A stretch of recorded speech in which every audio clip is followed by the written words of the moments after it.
So, much like newborns themselves, infant immune systems have a lot of growing up to do. This leaves babies very vulnerable both to infection, but also less able to mount strong responses to vaccination because vaccination requires strong immune memory.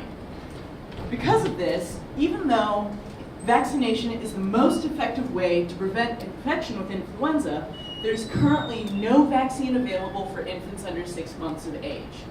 In the Alexander Miller Lab, our goal is to better understand neonatal immunity to help develop a safe and effective vaccine for neonates.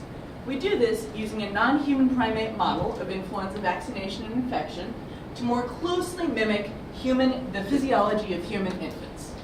So specifically, I study B cells, which Ali gave the introduction to, which are responsible for producing antibodies, small molecules, small proteins that can specifically bind to the surface of pathogens, such as influenza, to either physically block infection or flag the pathogens as something dangerous that the immune system should be taking care of.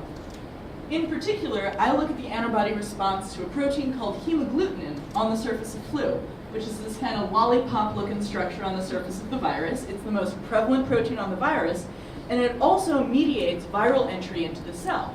So you can imagine, if you have a protein that binds to this kind of up top region of hemagglutinin, demonstrated here, you can block the interaction of the virus to the cell, thereby preventing infection. We consider this pretty ideal. However, when you're looking at flu in particular, another important thing to consider is that hemagglutinin is a highly variable protein and flu is a very variable virus. This is part of the reason that it is so difficult to predict what strains of flu you should vaccinate against every year. One way to address this is to look for regions of the flu virus that tend to be more similar between different strains. And as it happens, this hemagglutinin protein has what's called the hemagglutinin stem, which is very highly conserved.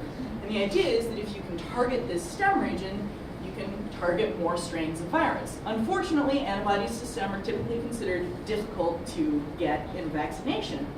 However, we've recently found in our lab that in addition to increasing protection, improving outcomes, and increasing total antibody titers, one of our vaccine candidates using what's called a dual adjuvant system, so adjuvants are vaccine additives that really help get the immune system going.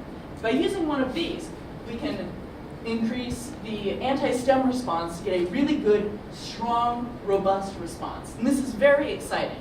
But going forward, what I'm really trying to work on is understanding where these antibodies are coming from and how we can better develop vaccines that will mount this strong, kind of conserved, broadly reactive immune response to make a safe and effective vaccine for infants.